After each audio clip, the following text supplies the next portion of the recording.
오늘 갈라디아서 2장 말씀은 이제 장소가 바뀌었습니다. 앞에서 이제 바울은 어떤 얘기를 했습니까? 본인이 예루살렘에 방문했었던 얘기를 했었습니다. 바로 예루살렘에 방문했을 때 바나바와 디도가 함께 갔죠. 근데 그때 어떤 일이 있었습니까? 디도에게 할례를 시키려고 했던 일이 있었습니다. 그러나 바울은 할례를 시키는 것을 이제 하지 않았죠. 왜요? 단어가 있어요. 억지로. 바로 억지로 시키려고 하는 것을 반대했습니다. 바울은 사실은 할례에 있어서 할례 자체가 나쁜 것이라 이렇게 보진 않았어요. 왜냐하면 그의 영적인 제자인 디모데에게는 할례를 하라고 그랬거든요. 할례 시켜주잖아요. 그러니까 바울이 할례였기 때문에 반대한 건 아닙니다. 중요한 건 이것이 복음의 문제였기 때문이죠. 그런데 이제 동일한 문제가 이 안디옥 교회에서 일어났어요. 근데 여러분 지금 바울이 얘기를 하고 있는 거잖아요. 그러니까 바울에게 있어서 왜 두 교회의 사건을 이야기했는가? 굉장히 대조가 됩니다. 앞에서 예루살렘 교회라는 것은 그 누가 중심이 되는 교회입니까? 유대인들이 중심이 되는 교회입니다. 안디옥이라는 교회는요, 이방인이 중심이 되는 교회예요. 그리스도인이라는 단어는 여기서 나왔어요. 안디옥 교인들이 그리스도인답게 살아가니까 쟤네들은 그리스도인이야. 그러니까 그리스도를 따라가는 사람들, 따라 사는 사람들, 그러니까 누구누구 내 제자 이런 것처럼 그리스도인이야라는 얘기를 이 안디옥 교회에서 들었단 말이죠. 그러니까 여러분 좀 재밌잖아요. 되게 의미가 있잖아요. 예루살렘 교회가 먼저 시작된 거예요, 그죠?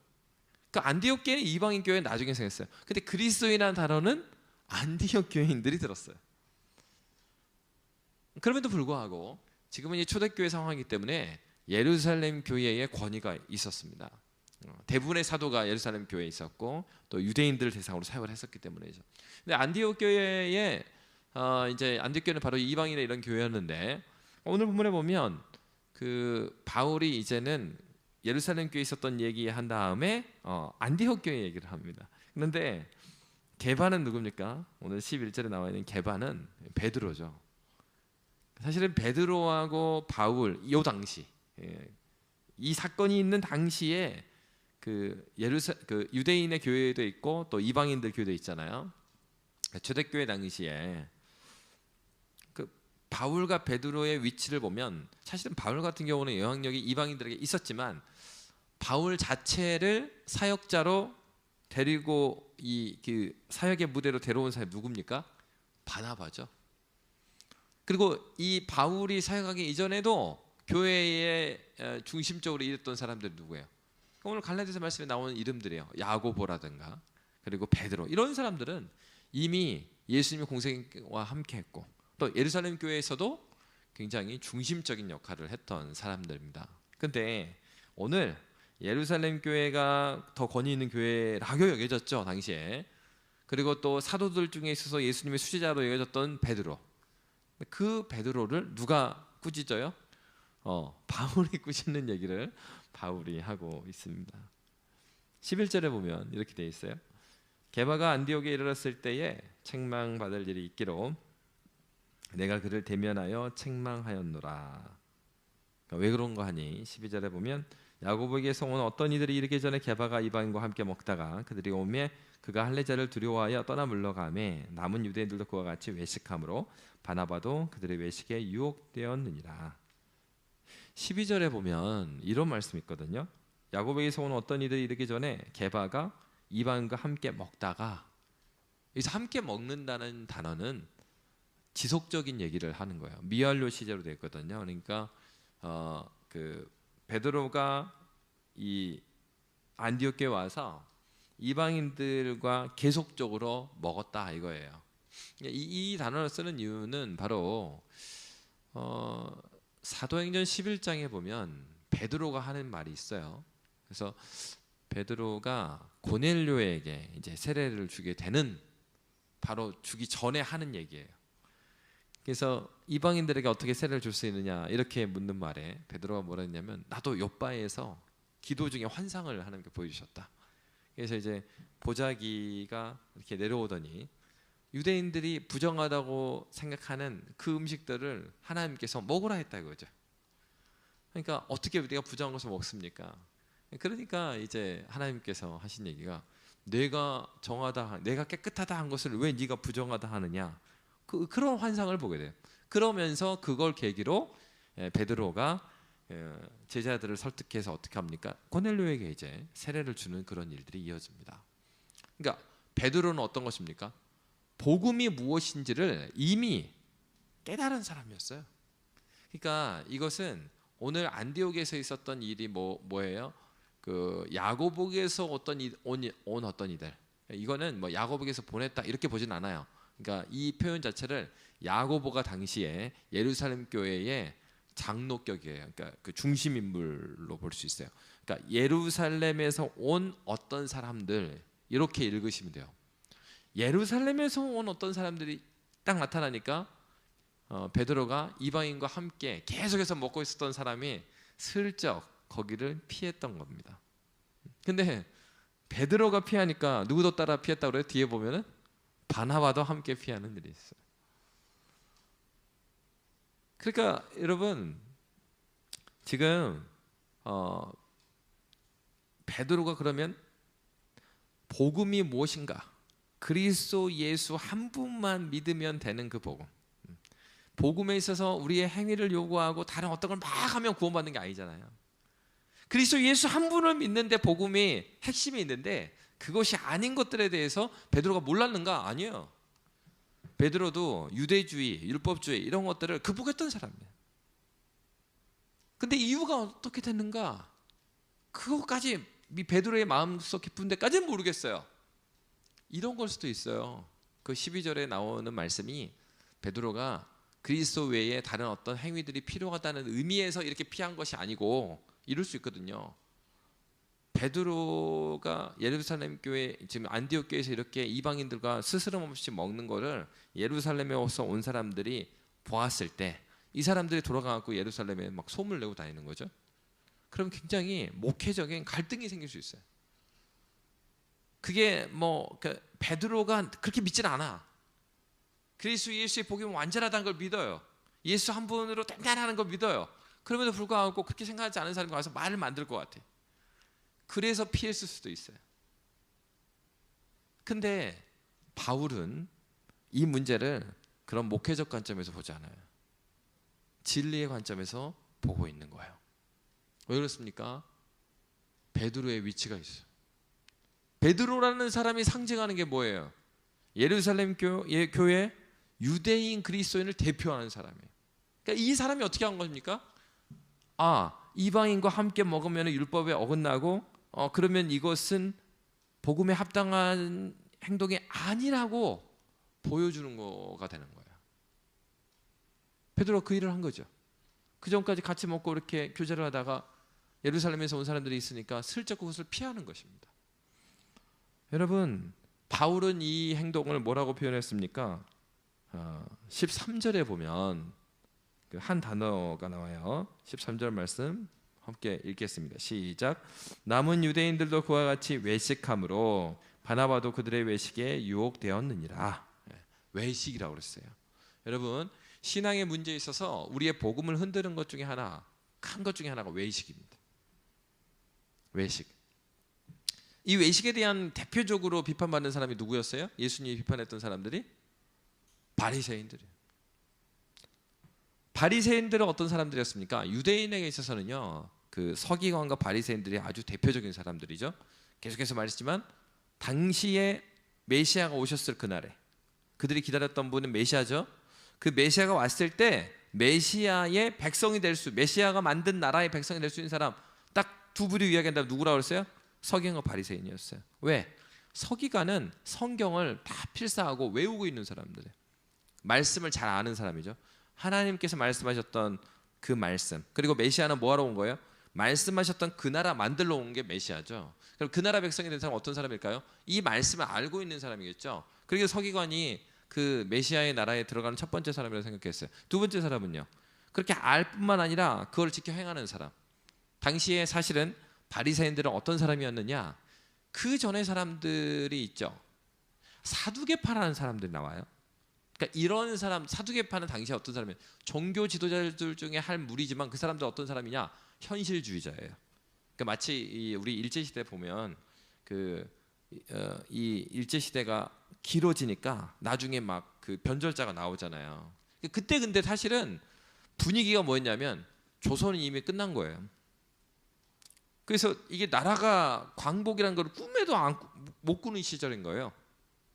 그런 겁니다. 그러니까 사두개인들은 어떤 사람이냐면 어차피 유대인이 망했고 그 로마가 지배하고 있잖아요.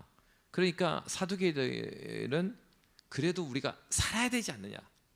그래서 현실주의자들이었어요. 그래서 현실에 대해서 강조를 막 하다 보니까 어때요?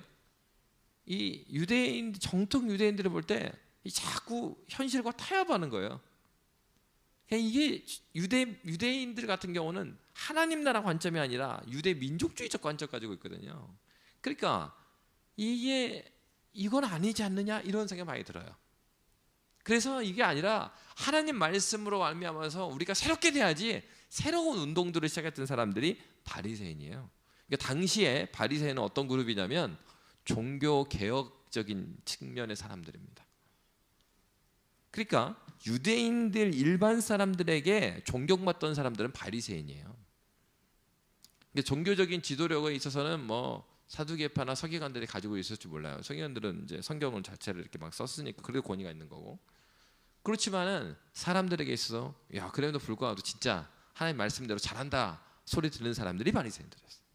근데 바리새인들에게 존경을 받는데 예수님이 오셔서 뭐라고 그랬냐면 그 바리새인들한테 화 있을진저 뭘요? 이 외식하는 자들아 이렇게 말했어요. 왜요? 바리새인들이 하나님의 말씀을 하나하나 지키려고 애쓰는 그룹이었어요. 근데 그것이 예수님 시대에는 바리새인들의 모습 어떤 모습이었습니까? 이렇게 표현하죠. 시장에 가서 기도하는 거예요. 오 주님 저는 근처에 11조를 하나님께 드렸습니다.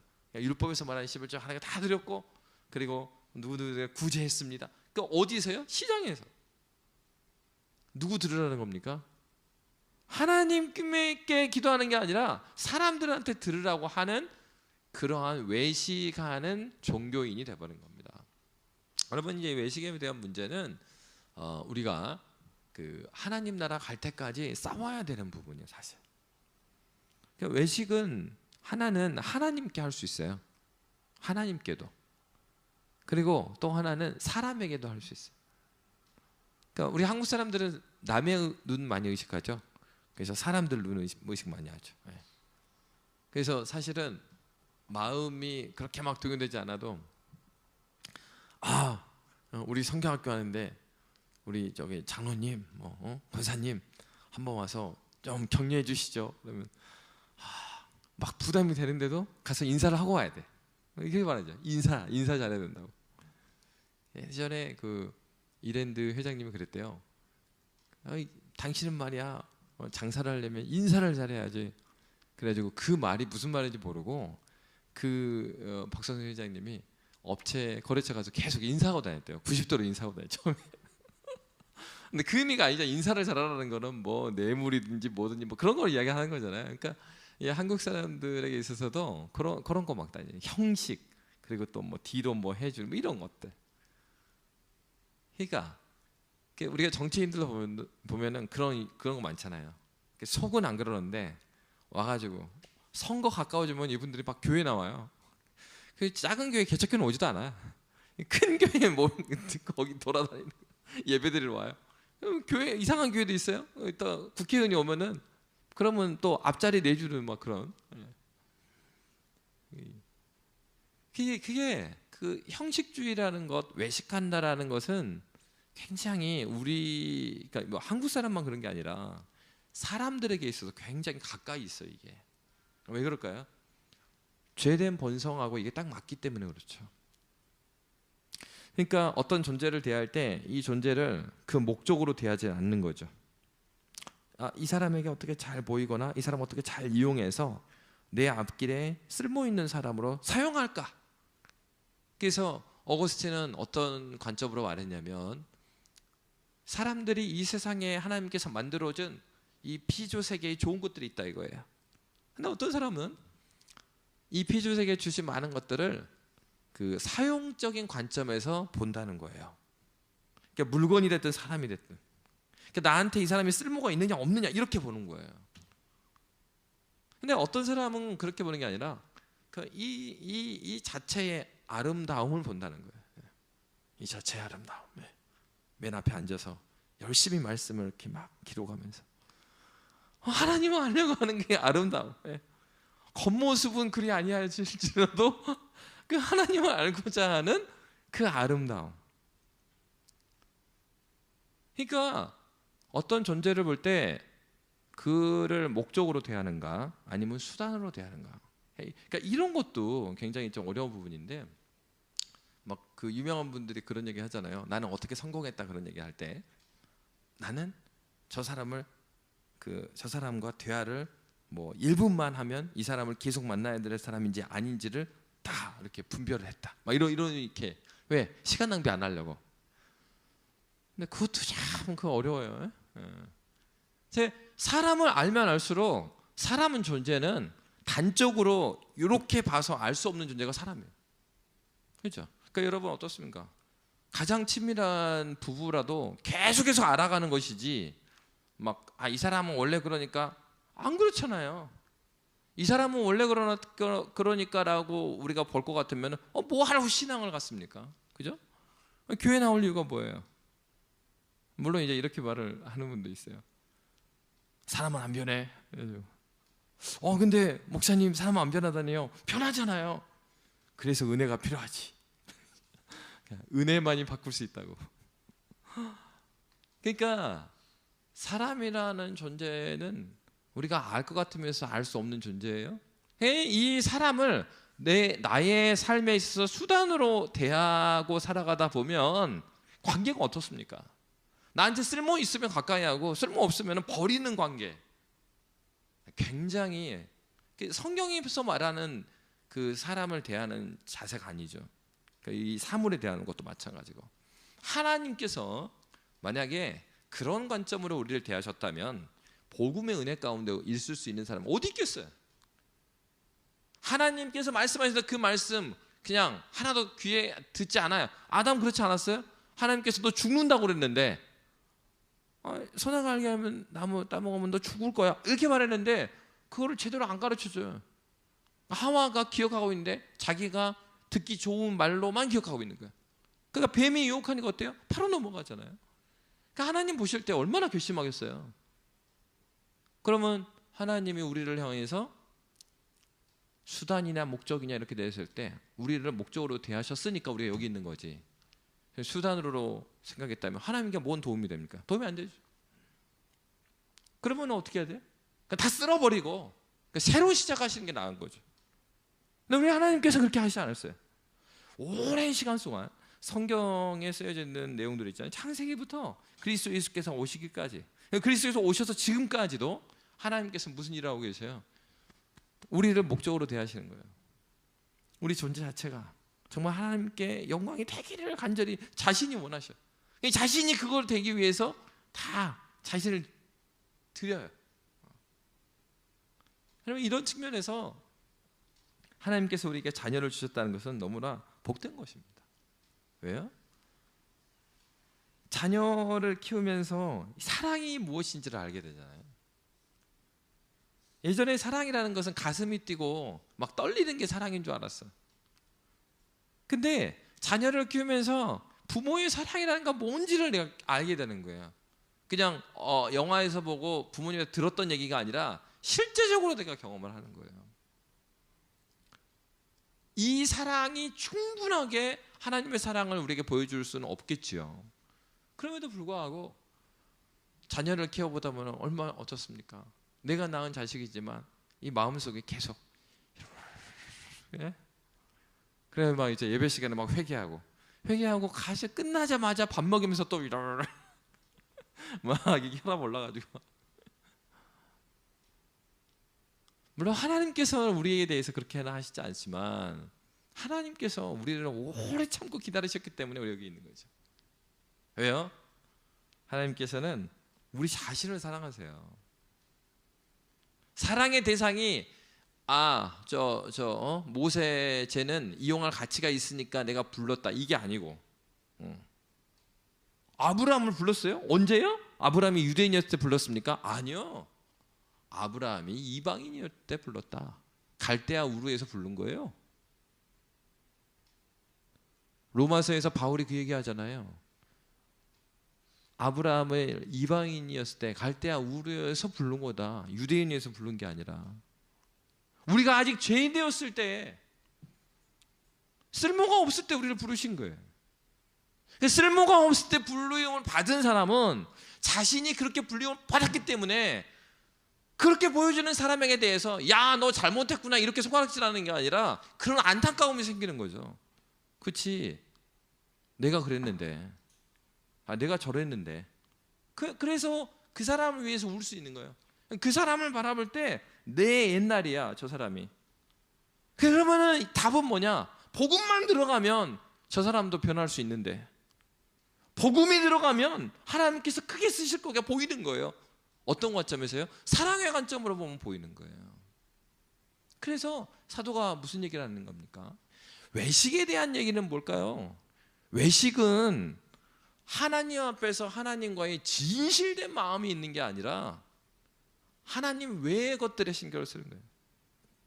하나님에게 있어서도 그리스도 예수에게 진실한 마음으로 나아가서 그 하나님을 알려고 하는 게 아니라 하나님한테 잘 보이기 위해서. 그게 어떤 거라고 그래요? 여기 본문에서 뭐라고 그랬어요? 바로 베드로가 왜 그렇게 했다고요? 그에게 있는 두려움 때문이었다. 그렇게 말하고 있어요. 그러니까 여러분, 오늘 성경에 보면은 12절 말씀에 그 얘기 나오죠.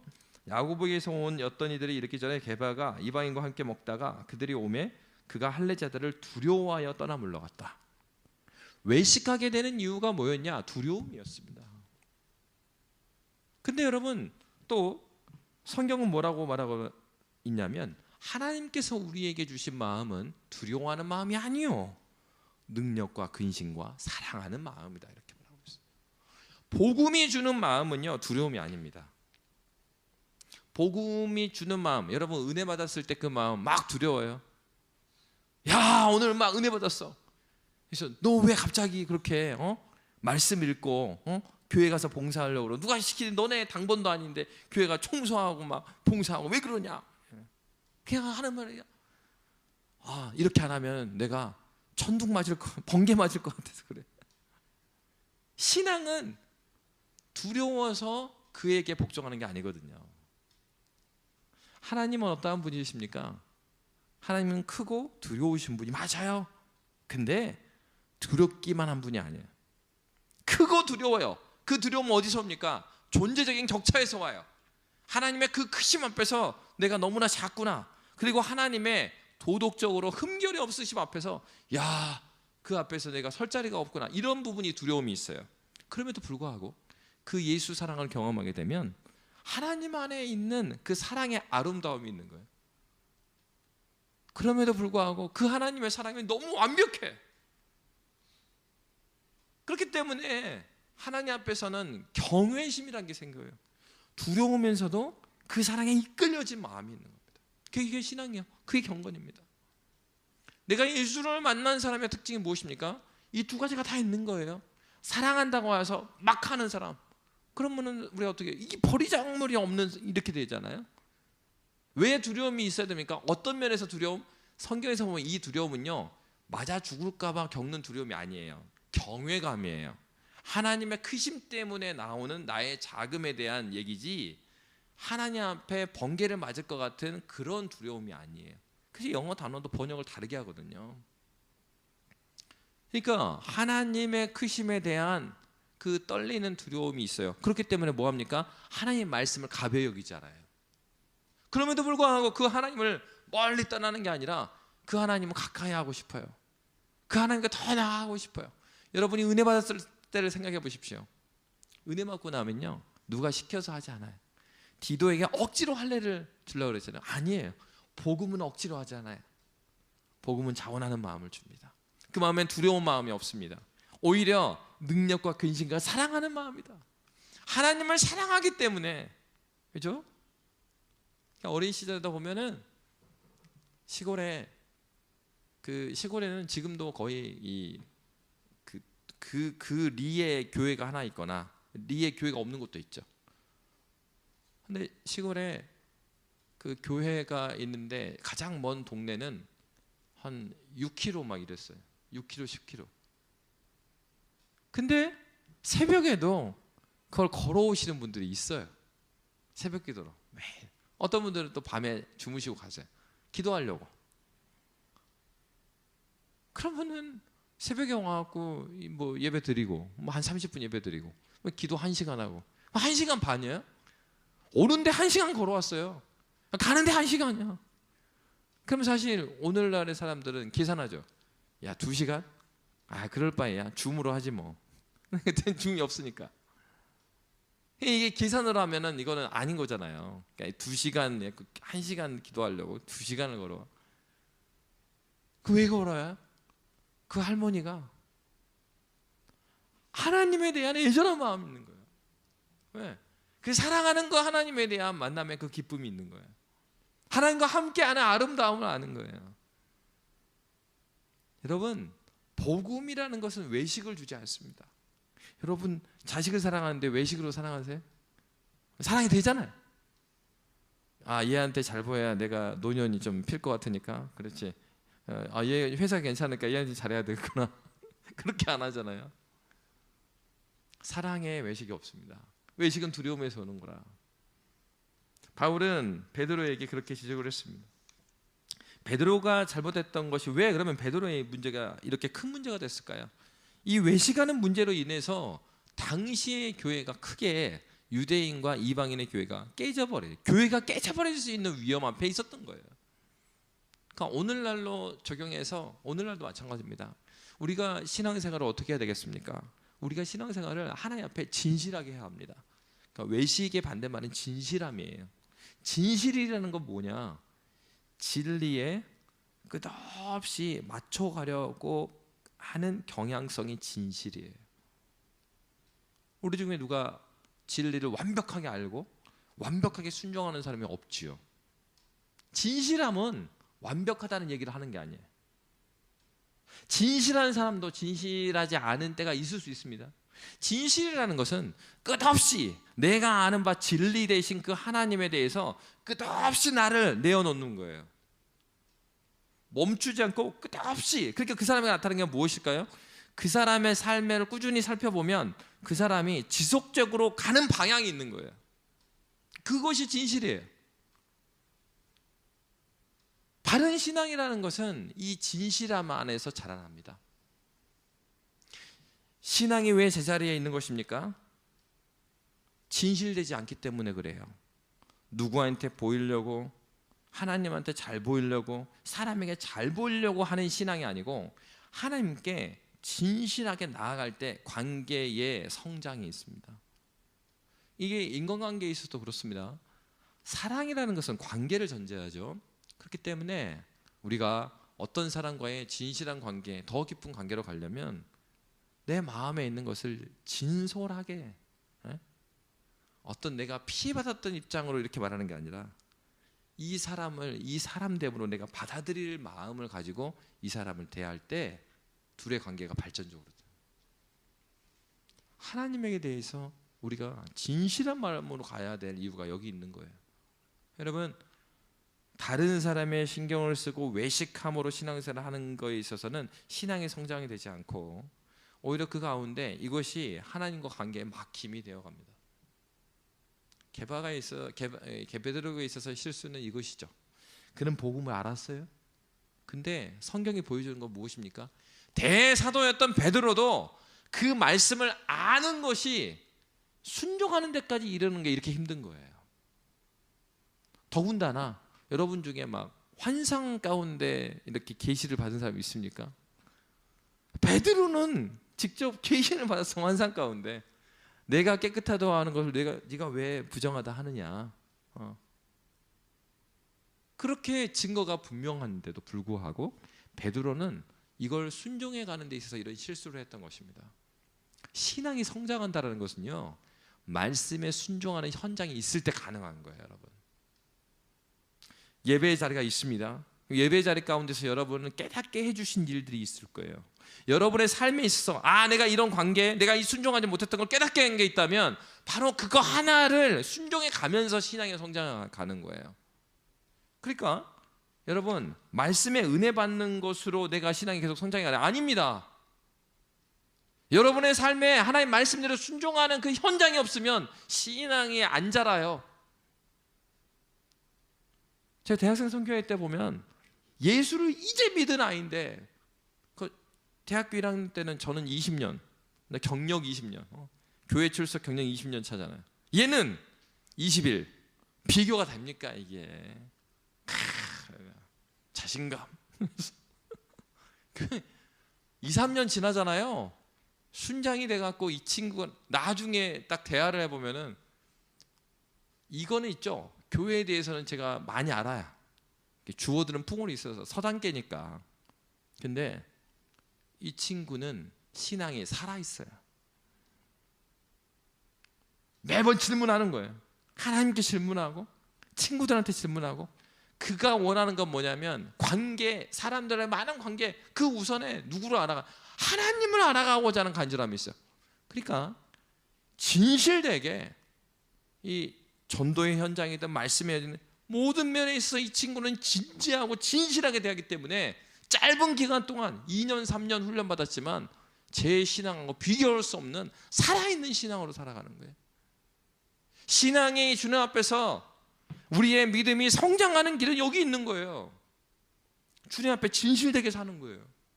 예배 헛들어 드리지 말고, 내가 묵상하는 이 말씀 그냥 대충 이렇게 넘기지 말고, 진짜 하나님께서 나에게 지금 무슨 말씀을 하시는가? 뭘 생각하는 겁니까? 하나님과의 관계다. 내가 기도하는 이것은 하나님과의 관계다. 내가 말씀 묵상하는 건 지금 내가 뭐 권사니까 집사니까 목사니까 이거 해야 되니까 하는 게 아니라 이게 내 생명줄이다. 나 하나님과의 관계에 있다. 이렇게 나의 삶의 현장과 믿음이 분리되지 않은 사람, 하나님을 아는 지식이 나의 삶의 현장에 살아있는 사람, 그 사람은요 매일 매주 함께 하시는 하나님을 경험해요. 여러분의 삶의 현장에서 하나님 앞에 말씀에 붙들려 갖고 싸움이 있죠. 쉽게 하려면 뭐가 쉬웠습니까? 회사가 해오던 대로 가면 돼요. 관례대로 하면 문제 안 일어나잖아요. 남이 한 대로 하면 돼요. 문제 안 일어나요. 그냥 그래 이 일 잘한다, 요령 있다, 이런 말 들을 수 있죠. 그러나 죽었다 깨어나도 그 사람에게는 신앙 성향이 없어요. 어떤 사람에게요? 세상이 흘러가는 대로, 회사가 흘러가는 대로 그대로 잘 따라가는 사람. 진짜 신앙이 있다면 모든 것이 걸리지 않고 막 흘러갈 수는 없죠. 이 세상의 모든 것들이 죄악 가운데 있죠. 그러나 모든 것들이 잘못된 건 아닙니다. 그러나 신앙의 눈으로 걸어갈 때 걸리는 게 있다고요. 그 걸리는 문제들을 가지고 아파해야죠. 예수의 심장을 가지고 그 문제를 갖고 아파하고, 내가 주님을 알았다면 그 알아간 하나님 아는 지식에 의해서 그 말씀의 현장에, 나의 삶의 현장에서 그 순종하는 사람, 거기에 아픔이 있는 거예요. 왜 간증이 없어요? 하나님께서 주신 말씀을 시험해봐라. 그건 내 삶에서 그 얘기는 뭡니까? 하나님 시험하라는 얘기 아니죠. 그 말씀을 믿고 그 말씀에 순종해 보라 이겁니다. 순종을 안 해, 반복적으로. 왜 살아계신 성령의 깨닫게 하시는 음성이 이제 안 들려요? 그러니까 음성이라니까 막 산신령 목소리에 나타나서 그렇게 말하는 게 아니라, 여러분이 말씀이 들을 때마다 하나님께서, 성령께서 하시는 일이 무엇이에요? 우리 지성을 열어주셔서 깨닫게 해주시죠. 이 말씀이 이 말씀이었구나. 자식과의 문제에서 내가 이 말씀 놓치고 있었구나. 내가 이 거래처의 문제에서 이 말씀 놓쳤구나. 그러한 깨닫게 하시는 성령의 음성이 왜 안 들립니까? 반복적인 불순종. 지금도 말씀하시는 하나님, 지금도 역사하고 계심에도 불구하고 내 실제 삶에 있어서는 적용을 안 하는 거예요.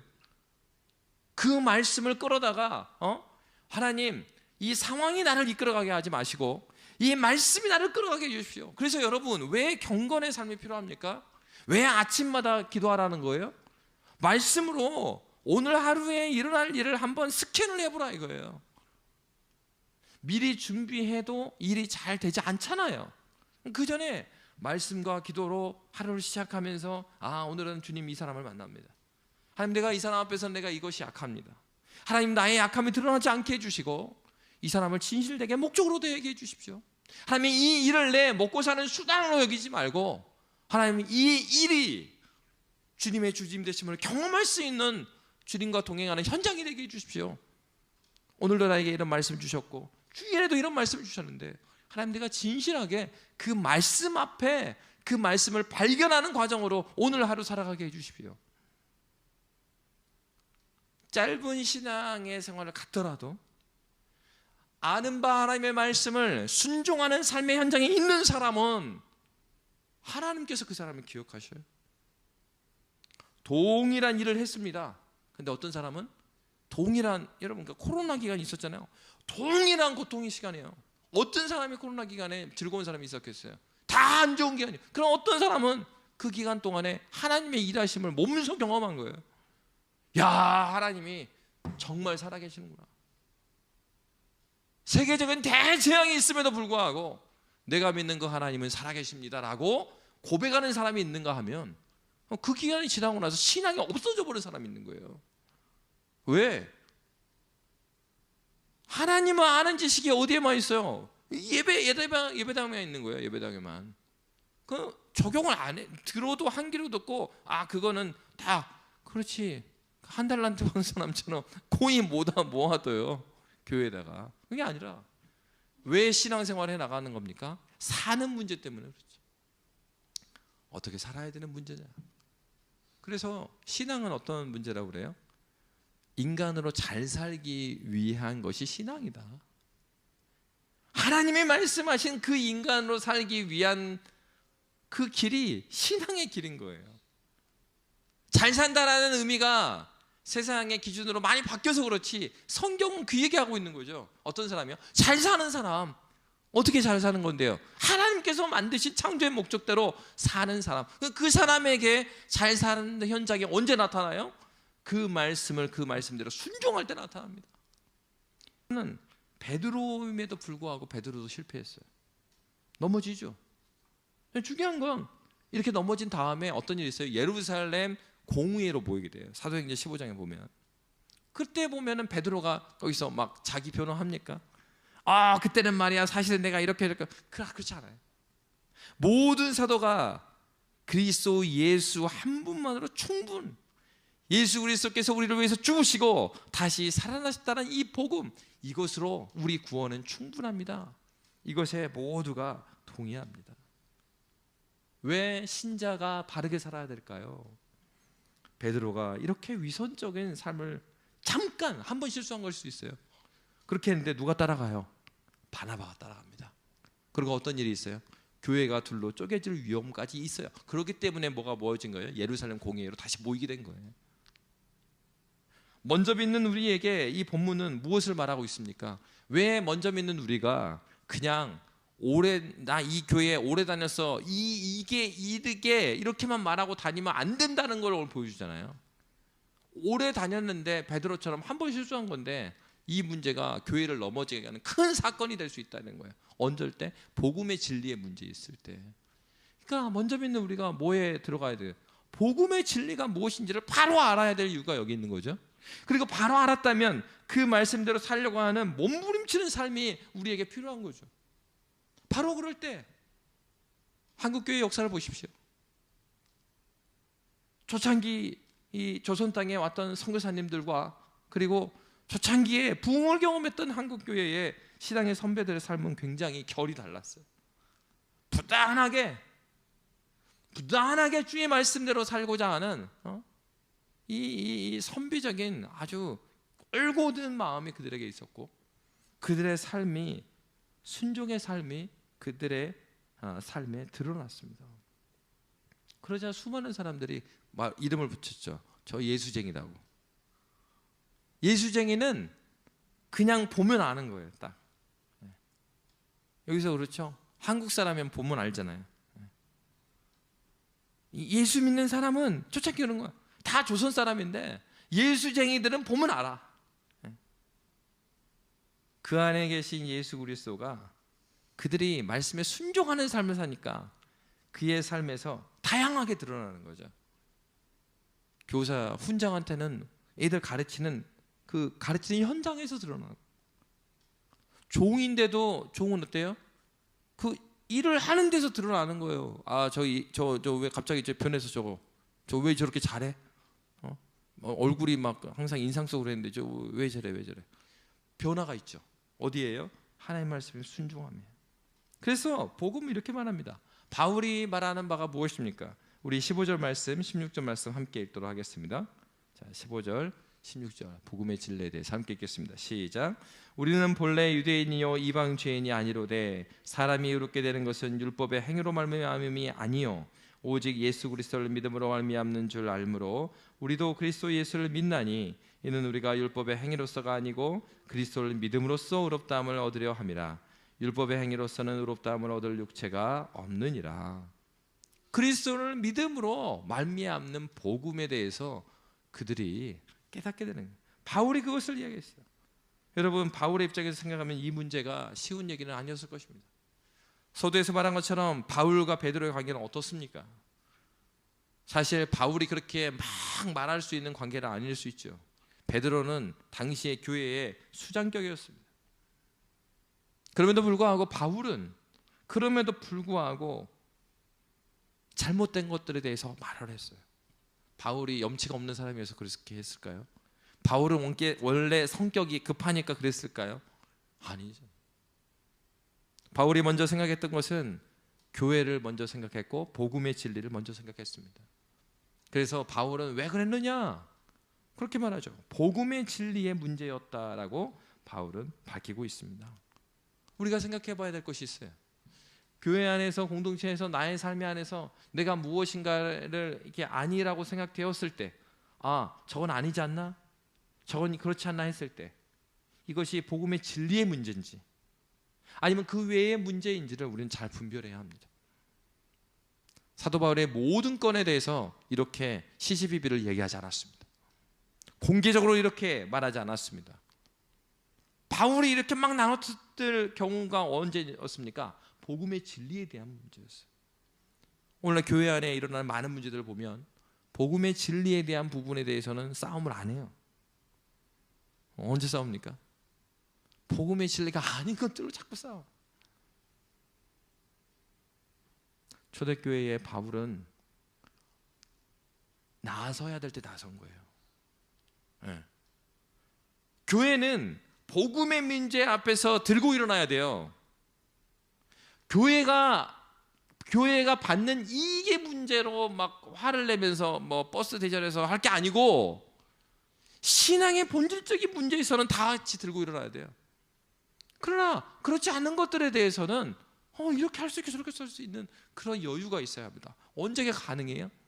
복음의 진리가 무엇인지를 명확히 알 때 가능한 거예요. 바울 선생이 이렇게 나선 이유는 복음의 진리 때문에 나섰습니다. 여러분, 베드로와 바울이 그 이후로 굉장히 불편한 관계가 되었습니까? 그렇지 않습니다. 본문은 우리에게 묻고 있어요. 우리는 생각해 보아야 합니다. 신자는 복음에 따라 바르게 행해야 되는 것이죠. 나는 순종의 삶의 현장이 있는지 여러분 그것을 한번 생각해 봐야 합니다. 그리고 또 하나는 무엇입니까?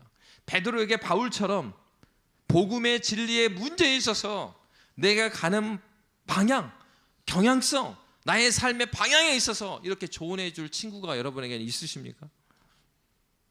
베드로에 있어서 바울은 굉장히 귀한 동역자죠. 이들은 나중에 귀한 동역자로 예루살렘 교회 다시 만나요. 그리고 복음의 길을 함께 걸어가는 동역자로 살아갑니다. 여러분, 신앙은 혼자서 세워지는 것이 아닙니다. 우리는 넘어질 수 있습니다. 실수할 수 있습니다. 그러나 본문은 말하고 있습니다. 함께 걸어가는 사람이 있었어요. 잘하고 못함의 문제가 아니에요.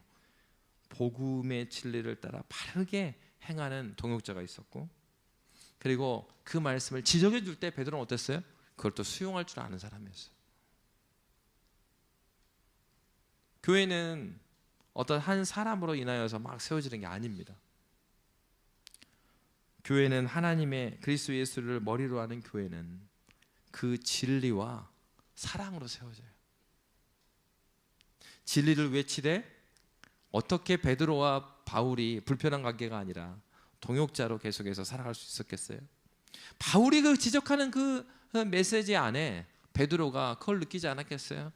바울 사도의 의도를 베드로가 알았을 거예요. 진리는 무엇에 담겨져서 전달돼야 합니까? 사랑에 전달돼서 전해져야 돼요. 진리를 가지고 이렇게 저렇게 무 자르듯이 여기 자르고 저기 자르고 그렇게 하는 게 아니고, 진리를 가지고 바라볼 때 그를 향한 애통하는 마음, 사랑하는 마음, 그 사랑으로 전해질 때 공동체가 주님 앞에서 온전히 세워지는 것입니다. 우리는 누구를 반대해야 됩니까? 복음을 부인하는 자들은 반대해야 해요. 그러나 그 영혼들을 사랑해야 합니다. 어떤 면에서는 이것은 굉장히 부딪히는 문제일 수 있어요. 어떻게 그 사람들을, 그 복음을 반대함에 대해서는 반대하면서 그들을 또 사랑할 수 있습니까? 왜 사랑할 수 있어요? 나도 그러한 사람이었으니까. 저는 그런 사람이었습니다. 교회 안에 복음을 반대하는 사람이었어요. 굉장히 외식하는 사람이었어요. 수많은 교인들 앞에서는 목사님의 신실한 아들 그렇게 하면서 뒤로는 내 할 걸 다 하고 그러는 사람. 그러면서 이것이 신앙을 잘 가지고 있는 것처럼, 하나님 때문에, 신앙이 없으니까 어때요? 하나님 때문에 나의 그 나쁜 일을 할 때도, 야, 목사님 아들이 그러면 되겠느냐? 그 나중에 보니까 하나님 때문에 그런 게 아닌 거예요. 내가 예수 사랑하는 마음으로 친구를 때리려고 다 멈춘 게 아니에요. 지나가던 권사님이, 야, 너 목사님 아들이 그러면 되겠냐? 왜? 우리 아버지 체면 때문에 돌멩이를 내려. 근데 나는 지금 하나님께 말씀에 순종한다고 하는데, 그 근본적으로 그 순종한다는 그 근원이 어디서부터 오는 것인가? 성경은 우리에게 묻고 있습니다. 우리 마음에 그 중심에 무엇이 있는지를 묻고 있습니다. 여러분, 복음의 진리 대신 예수를 사랑하십시오. 예수를 사랑하는 깊은 그 사랑에서부터 우리가 언제 순종해야 하고 순종하지 않아야 하고, 그리고 우리가 하나님 앞에서 찬성해야 될 것은 무엇이고 반대해야 될 것이 무엇이냐, 이것을 위해서 기도해야 될 때가 언제이고, 그리고 이것을 행동해야 될 때가 언제예요. 그런 분별력이 어디서 나와요? 예수 사랑에서부터 나옵니다. 말씀을 사랑하는 데서부터 나옵니다. 예수를 사랑하게 되면 그 말씀을 사랑하게 되고, 예수를 사랑하게 되면 순종의 현장이 너무나 귀하게 여겨지고, 예수를 사랑하게 되면 순종할 수 있게 하는 하나님께서 허락하신 그 예배가 너무나 귀하게 되는 거예요. 주님은 오늘날도 우리에게 묻고 있습니다. 우리의 신앙이 누구와 함께 가느냐? 우리가 하나님께서 허락하신 이 교회를, 하나님께서 허락하신 이 신앙을 어떻게 대하고 있는지 묻고 계십니다. 복음의 중심에는 그리스도 예수가 있습니다. 그 주님께서 하나님 말씀에, 그가 하나님이심에도 불구하고 순종함으로 걸어가셨습니다. 교회는 그리스도를 머리로 하는 제자의 공동체입니다. 우리가 걷는 그 길은 예수의 길을 걷는 거죠. 주님의 말씀을 걸어가는 겁니다. 내가 아버지 안에, 아버지가 내 안에, 그렇게 말씀하신 것처럼 너희가 내 안에, 내가 너희 안에, 너희가 나를 사랑하느냐? 그러면 내 계명을 지켜 행하라. 교회는 주의 말씀을 사랑함으로 그 말씀에 순종하는 믿음의 공동체입니다. 저와 여러분이 교회의 본질을 회복하고 주님 나라를 사랑하는 믿음의 교회 되시기를 주의 이름으로 빕니다. 이 시간에 함께 찬양하고 기도하겠습니다.